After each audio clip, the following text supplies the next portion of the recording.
Hello, lovelies. Housekeeping first. I've entered 2025 largely managing other people's stuff that they're doing for me.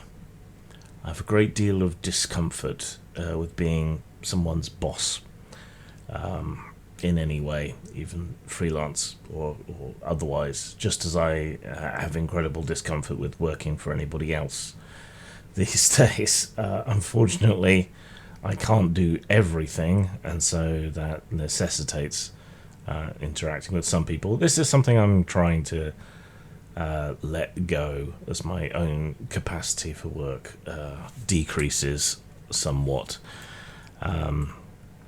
And with other people, excuse me, doing stuff, maybe I can afford to get more out there. So we'll see how that goes this year.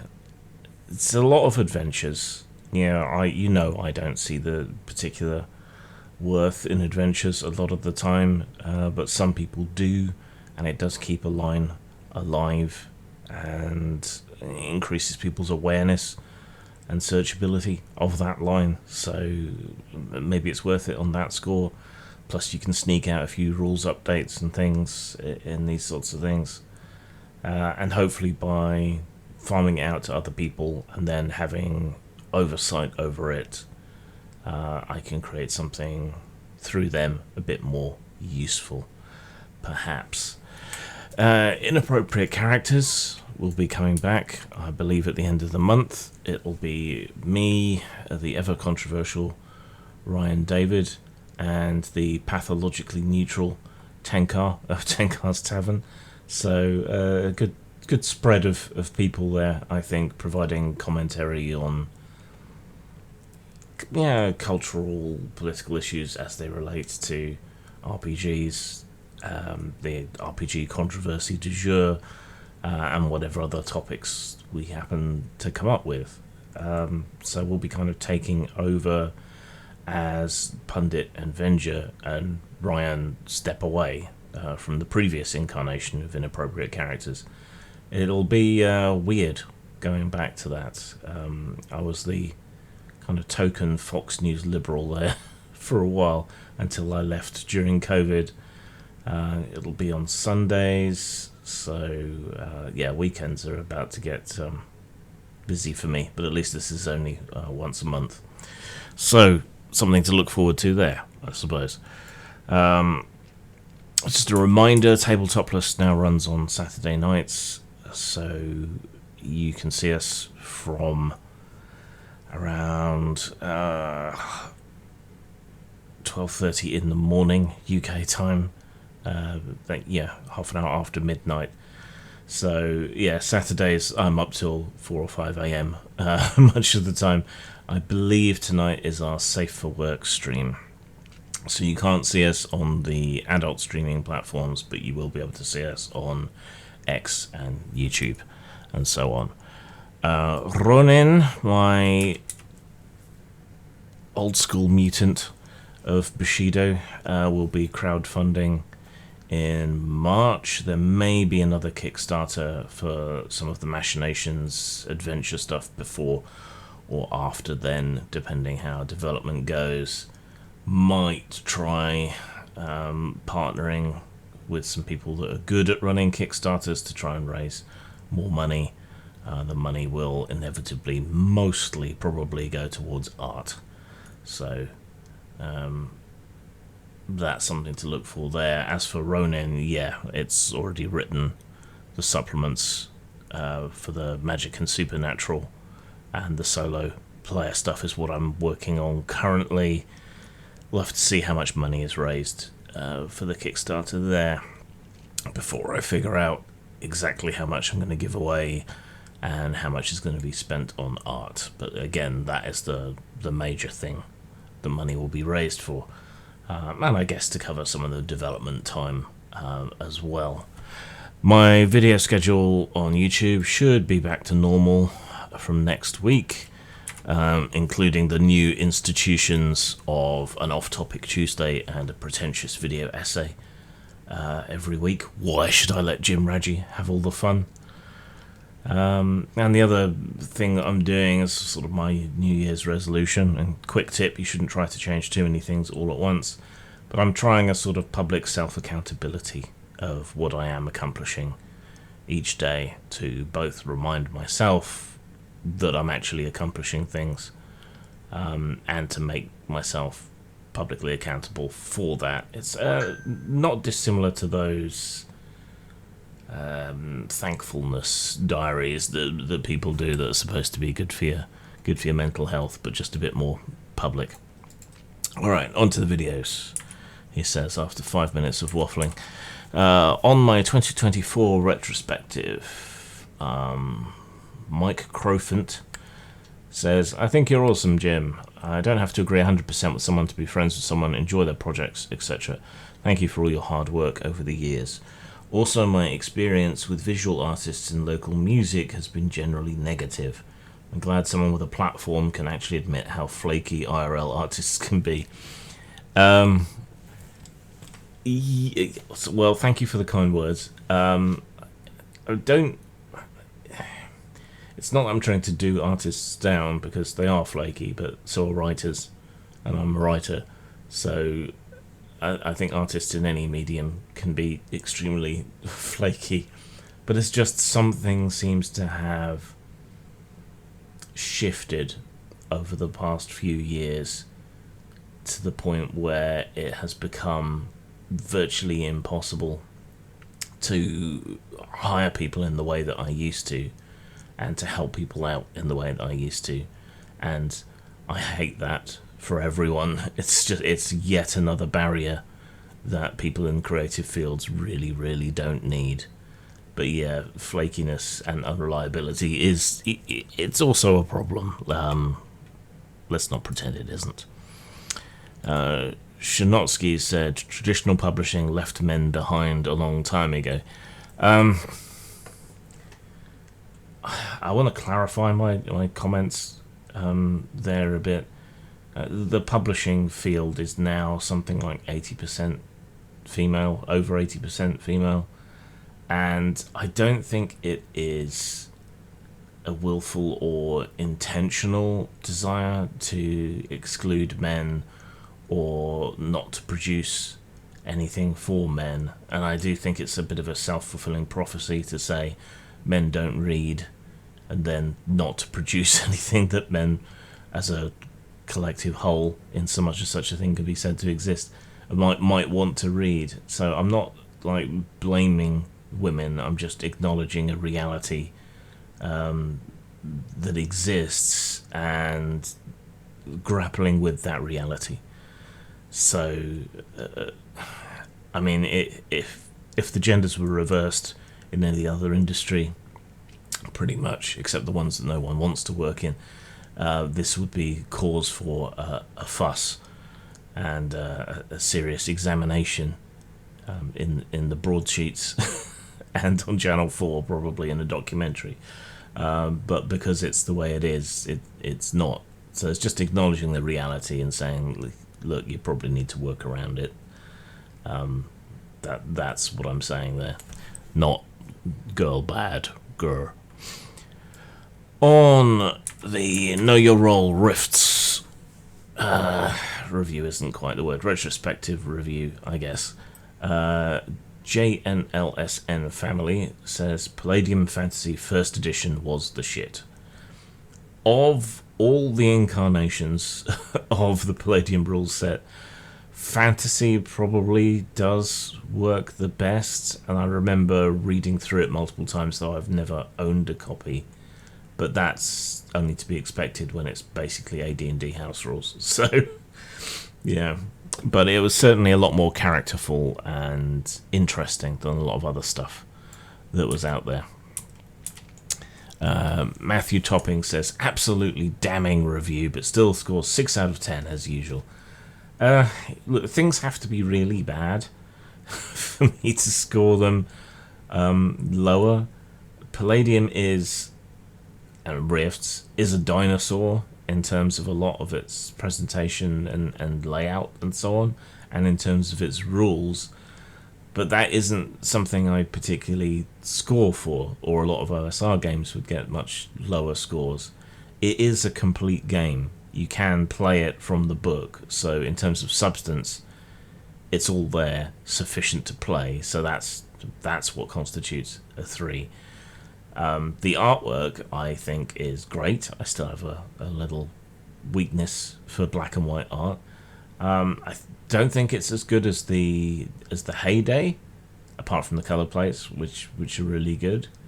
But the artwork is actually above average. Again, it's the dry presentation of much of the writing and the rules, and it's the primitive layout that lets it down. So it would have been 4-3 if they just updated the layout and the writing style and the clarity a bit more, but they haven't. So that's what it is. And the content problem that I think they have is because everything is its own class, rather than having either a looser class system or a non-class system. So much space is taken up with the character classes and all their special exceptions and special rules and tables for their XP progression and all of that. And it's empty calories as far as the book is concerned. So that's their problem. But yeah, things have to be really, really bad for me to knock them down, right? And people love Rifts. And I try to account for other people's feelings and to review things not just entirely from my own perspective. Save Versus says, Palladium has stuck to their system for so long it's practically back in style as an OSR. Which is probably true, but I think the OSR is, despite being wedded to older systems for the most part, more innovative, and the presentation of OSR games has certainly advanced while Palladium hasn't. Kanizaran says, I bought the Rifts book a long-ass time ago, but could never stomach the rules until Savage Worlds did a conversion. Now the rules work, but I'm too old to care about the setting. The duality of man. I still have a weakness for the kind of biro sketch, heavy metal scribbling on your school books style that Rifts has and is. But yeah, it is pretty gonzo, and maybe we're getting jaded in our old age. I don't know. Full Metal Dragon. I was expecting a lot more pushback from people because Rifts is so beloved. Full Metal Dragon says it's a lot better than this opinion piece. It's hard to discount a game that's been around in the RPG hobby for over 30 years, has 80 plus source books, and hasn't been redone over and over like D&D has. There's a reason why people who like Rifts. Go watch more opinions than a single person's. Which, I don't know, that reads a little bit petulant, but not too bad. I was expecting a lot more pushback. It's not that hard to discount a game that's been around for over 30 years. People do it to D&D all the time, and that has more than 80 source books, and has been redone over and over, which is actually an advantage in many ways that it has over Palladium. But yeah, there are people who like Rifts, and they like Rifts for perfectly cromulent reasons. I'm not one of them. That's fine. I tried to be as fair as possible in my review. So while it is ultimately an opinion, it is tempered by attempts at some measure of objectivity. On Mothership, which I did 2 videos on, but I'm putting the comments together, there's a very long, boring, retread conversation about safety tools, which I'm just tired of litigating at this point. I've done too many videos and blog posts and things on that topic. In the case of Mothership, the main problem is that the safety tools and considerations that they talk about are entirely antithetical to the whole aim of horror, and Mothership says it's a horror game. Jim Raji's latest big sort of epic video essay over on the Lamentations of the Flame Princess channel talks about some of this, right? Like how the aim of pornography, for example, is to arouse you, and if it doesn't arouse you, then it fails as pornography. Horror material should elicit fear or disgust or unease or dread, and if it doesn't manage to do that, then it has failed as horror. And the very idea of safety tools is antithetical to those aims of horror. So I don't want to belabor the point yet again or relitigate the arguments, but it's this constant passing off of safety tools as being considerate or helpful to people with mental health issues or whatever else that really, really, really grips my shit, because it doesn't do any of those things, and it causes problems rather than solves them, which is why it sticks in my craw so much. Bear Naff in the comments there wrote an essay that was very, very nice about me, and pretty much pins down my position in a way that I have been too exhausted to spell out. And not 100% right, but like 90 to 95% right. Plus, he described me as having a gin gravel voice, which paints a vivid picture of someone with a rough, husky, deep voice, with a combination of evocative sort of textures to it. You know, gin implies a certain smoothness with a burn or bite, because basically gin is underage whiskey. And gravelly, I mean, everyone knows what gravelly means when it comes to voice, so I choose to take that in a very positive vein. He mentions 90s story games and how it's different to modern indie story games, and you know, back when Pundit was calling the White Wolf crowd and that swine and so on, I think both a lot of people playing White Wolf games at the time and a lot of the critics both kind of missed the point, which wasn't about games as novels, but rather about using story conventions and tools as a means by which to improve your games and to make them more affecting, right? In media res, flashbacks to add context, all of that sort of thing, using techniques from other storytelling mediums to help shape and improve your games. I think looking back, that's more what it was about, and that I can agree to. You know, I do have pretensions to the idea that games are art, or low art, and can be high art in many ways.